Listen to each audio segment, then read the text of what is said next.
لوگ یہ کہتے ہیں فلاں چیز ہونے والی ہے، فلاں لوگ کہتے ہیں یہ ہونے والا ہے،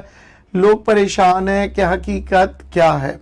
در حقیقت یہ ہے کہ جناب بہت سی چیزیں جو ہیں ہماری انٹرنیشنل پالیٹکس اور لوکل پالیٹکس کے درمیان آپ دیکھیں ایک جنگ ہو رہی ہے۔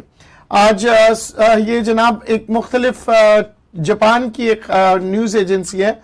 ادھر سے یہ صبح خبر ملی تھی مجھے، اب تو میرے خیال سے پاکستان کے خبروں میں بھی آ گئی ہے کہ جناب چیف آف آرمی اسٹاف نے امریکہ کے سے ملاقات تو نہیں کی بلکہ گفتگو کی ہے، اور وہاں سے ان کو یہ کہا گیا ہے کہ جناب کہ آپ پاکستان کی مدد کریں کہ آئی ایم ایف جو ہے وہ پیسے جو ہیں وہ جلد سے جلد ریلیز کریں۔ یہ بہت بڑی بات ہوتی ہے سیاست کو مد نظر رکھتے ہوئے، اگر ہم بات کریں تو یہ ایک نئی موڑ لے رہی ہے پاکستان کی سیاست۔ کیونکہ آج جب پاکستان کے حالات اس قسم کے ہو چکے ہیں کہ جناب پاکستان جو چاہ رہے ہیں کہ پاکستان میں جو اکثریت لوگ چاہ رہے ہیں کہ سٹیبلٹی آئے۔ اچھا، سٹیبلٹی کو لے کے اگر ہم بات کریں تو سب سے پہلے تو ہم یہ کہیں گے کہ انسٹیبل کن گراؤنڈز پر ہے، کیونکہ سب سے پہلے جب ہمیں پتہ لگے گا کہ اگر واقعی میں انسٹیبل ہے تب ہم آتے ہیں ریمیڈی کی طرف۔ اچھا، اگر انسٹیبلٹی ہے تو سب سے پہلے ہمیں کون بتائے گا؟ سب سے پہلے ہمیں بتائے گا جی جناب اسٹیٹ بینک بتائے گا، پھر فائنانس منسٹر بتائیں گے، پھر پرائم منسٹر بتائیں گے، اور پھر ہم بات کریں گے چیف آف آرمی اسٹاف، اور پھر مختلف ادارے، میڈیا، یہ سب آپ کو بتائیں گے جناب کہ انسٹیبلٹی ہے یا نہیں ہے۔ تو پہلے سٹیپ کی طرف جاتے ہیں۔ گورنر اسٹیٹ بینک کے کیا بیانات ہیں؟ گورنر اسٹیٹ بینک کہہ رہے ہیں کہ جناب ہمارے پاس 9 ارب ڈالر کے قریب جو ہے ہمارے پاس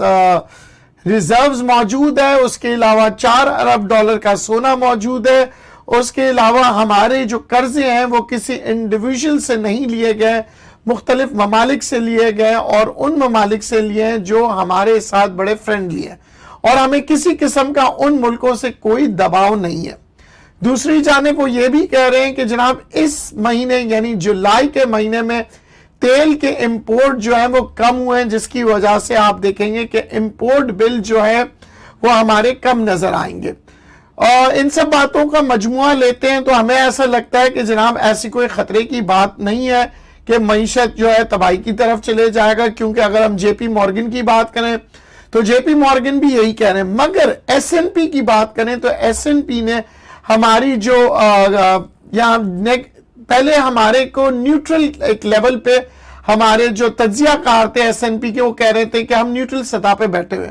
مگر آج انہوں نے ڈاؤن گریڈ کرتے ہوئے ہمیں کہا کہ جناب ہماری جو ریٹنگ ہے وہ نیگیٹو کی طرف جا رہی ہے، اور اس کی خاص طور پہ وجہ بتائی گئی جو ایس این پی کی طرف سے، وہ ہے کہ جناب کہ ڈالر کے اندر انسرٹنٹی دیکھی جاتی ہے، اور روپے کے قدر میں روز بر روز ہم دیکھ رہے ہیں کمی ہوتی جا رہی ہے، جن کی بنا پہ وہ یہ کہہ رہے ہیں کہ ہو سکتا ہے کہ جناب پاکستان کے آنے والے دنوں میں معیشت کے مزید اور مشکلات دیکھنے کو ملے۔ اچھا، اسی دوران اگر ہم آئی ایم ایف کی بات کریں تو آئی ایم ایف جو ہے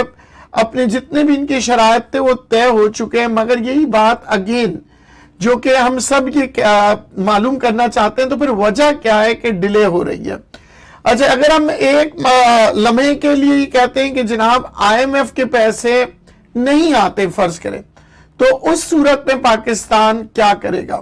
کیا چین کی طرف سے پاکستان کو امداد ہوگی؟ کیا سعودیہ کی طرف سے پاکستان کو امداد ہوگی؟ اور کیا ہماری سٹاک مارکیٹ میں اس کے اثرات جو ہے وہ نمایاں طور پہ نظر آئیں گے، یا مارکیٹ اسی طرح چلے گی؟ مارکیٹ جیسے کہ میں نے آپ سے کل بھی یہی عرض کیا تھا، مارکیٹ جب پازیٹیو نوٹ پہ جائیں تو پروفٹ ٹیکنگ کریں، اور اگر آپ نقصان میں بھی ہیں تو میں نے یہ کہا تھا 20 سے 25% مال بیچ دیں۔ انشاءاللہ آپ کو امید مجھے یہی تھی کہ واپس دوبارہ نیچے کو وہ ریٹ مل جائیں گے۔ دیکھیں، اگر آج آپ نے فرض کریں اوپر ریٹ نہیں بھی گیا، نقصان میں تھے، 100 روپے کے نقصان میں تھے، مارکیٹ اوپر گئی، ٹھیک ہے، تو آپ کا 90 روپے کا نقصان ہو گیا، 10 روپے کا تھوڑا سا آپ کو فائدہ ہوا۔ تو اگر آپ نے اس 90 روپے کے ریٹ کے اوپر مال بیچا ہوگا تو پھر کیا ہے کہ دوبارہ سے جب مارکیٹ 70 روپے پر آئے گی یا 80 روپے پر آئے گی تو جو 90 والا مال آپ نے بیچا ہے اسے آپ دوبارہ سے خرید سکتے ہیں۔ یہ ایک چھوٹا سا فارمولا ہے جو عام طور پہ سٹاک مارکیٹ کے لوگوں کو سکھایا جاتا ہے کہ بیرش مارکیٹ میں اور نقصان میں آپ نے کس طرح سے مارکیٹ سے اپنے نقصان کو پورا کرنا ہے، جو میں آپ لوگوں کی خدمت میں روزانہ کی بنیاد پہ آپ لوگوں کو یاد دہانی کراتا ہوں کہ جب مارکیٹ اوپر جایا کرے کم سے کم تھوڑے بہت شیئر بیچ دیں، اس سے آپ کو اگر فائدہ نہیں ہوا تو نقصان نہیں ہوگا۔ اس کی وجہ یہ ہے کہ اگر مارکیٹ فرض کریں یہاں سے 50,000 پہ بھی جاتی ہے، آپ کو نقصان ہرگز نہیں ہوگا۔ کیونکہ آپ کے پاس اگر 25% بھی آپ نے شیئر بیچے ہیں تو 75% کی ہولڈنگ ہے۔ میں اکثر لوگوں کو منع کرتا ہوں کہ سارے کے سارا آپ لوگ کیا کرتے ہیں، پورٹ فولیو خالی کر دیتے ہیں، سب مال بیچ دیتے ہیں اور پھر کہتے ہیں یار ہم ڈر گئے تھے۔ نہیں، اس طرح ڈرنے سے کام نہیں چلے گا۔ اگر آپ نے سارا کا سارا مال بیچ دیا، اس کا مطلب آپ نے نقصان باندھ دیا، اور پھر آپ کو موقع ملے نہ ملے کب آپ مارکیٹ میں اپنے نقصان کو پورا کریں گے، یہ ایک بہت بڑا سوال ہے۔ اچھا، اب بات ہم دوبارہ سے آئیں گے کہ یہ سب حالات کیوں پیدا ہو رہے ہیں مارکیٹ میں، اس کی وجہ کیا ہے، کیا مارکیٹ میں کوئی سٹا چلا رہا ہے، کیا انٹرنیشنل مارکیٹیں جو دو طاقتیں ہیں، ایک طاقت ہے چین، ایک طاقت ہے امریکہ، کیا امریکہ چاہ رہی ہے کہ جناب پاکستان کی معیشت پہ دباؤ آئے، اور دوسری جانب کیا چین ہمارے کو اس دباؤ میں دیکھتے ہوئے خاموش رہے گی یا مدد کے لیے آئے گی؟ یہ دو بڑے اہم پہلو ہے، کیونکہ اگر ہم امریکہ کی بات کرتے ہیں، پاکستان کا سب سے بڑا جو ایکسپورٹس جو جاتے ہیں جس ملک میں وہ ہے امریکہ۔ دوسری جانب اگر ہم چین کی بات کریں، سب سے زیادہ سرمایہ کاری اس وقت جو کی ہوئی ہے وہ ہے چین نے کی ہوئی ہے۔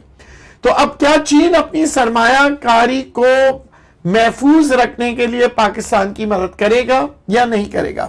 یا امریکہ چاہے گا کہ ہم ان کے مفادات کو مد نظر رکھتے ہوئے اپنے جو ہمارے تعلقات ہیں مختلف ممالک سے جس میں چین بھی شامل ہے، اس کے اندر ہم کچھ حدیں رکھیں، اور وہ حدیں رکھیں جسے امریکہ پسند کریں۔ تو یہ جو ہے آگے آنے والے دنوں میں وقت میں کیا ہونے والا ہے یہ کسی کو نہیں پتا، مگر ساتھ ساتھ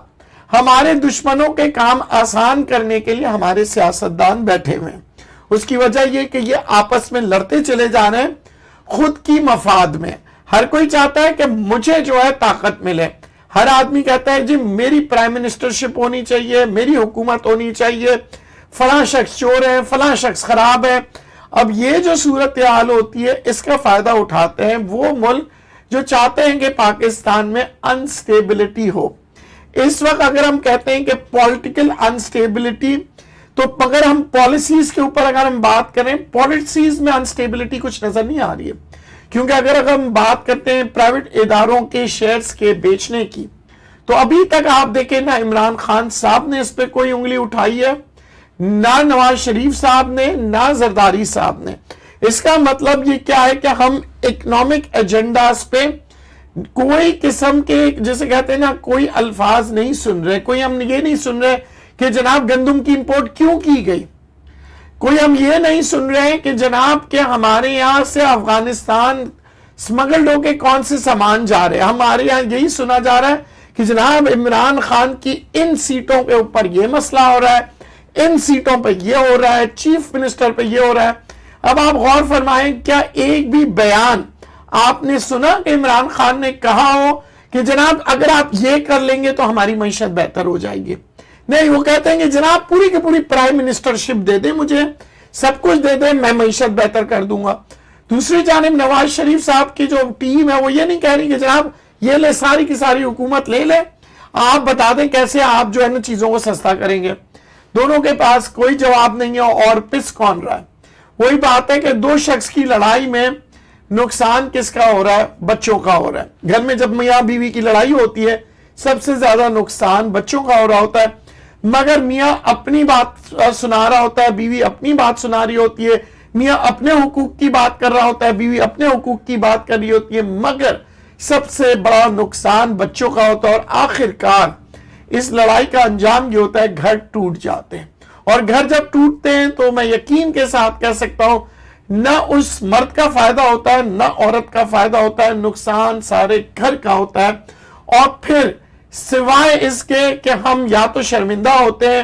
یا کوئی نہ کوئی جواز دے دیتے ہیں کہ نہیں یار میں تو صحیح تھا وہ غلط تھی، یا وہ کہے گی کہ میں صحیح تھی وہ غلط تھا، مگر نقصان سب کا ہو جاتا ہے۔ اسی کو میں گھر کو ہمیشہ ایک ملک کہتا ہوں، اور ملک کے اندر میں اکثر اپوزیشن اور گورنمنٹ میاں بیوی کی طرح ہوتے ہیں، آپس میں لڑتے رہتے ہیں اور عوام بچے ہوتے ہیں۔ آپس میں لڑنا ایک اگر گھر کے اندر ایک اچھے طور پہ سمجھا جاتا ہے، اگر آپ کسی ایک اچھی چیز کو اور مزید اچھا کرنے کے لیے آپ لڑ رہے ہیں، یعنی کہ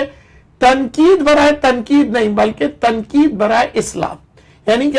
اگر آپ کی بیگم صاحبہ کچھ کہہ رہی ہے جس سے آپ کے گھر کے لیے بہتر ہو سکتا ہے، یا آپ کے شوہر کوئی کچھ کہہ رہے ہیں جس سے گھر اور بچوں کے لیے اچھا ہو سکتا ہے،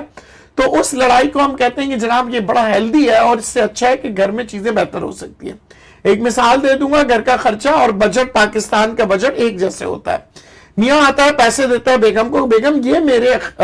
تنخواہ ہے، یہاں پہ میں نے آپ کو دے دیا، اب آپ نے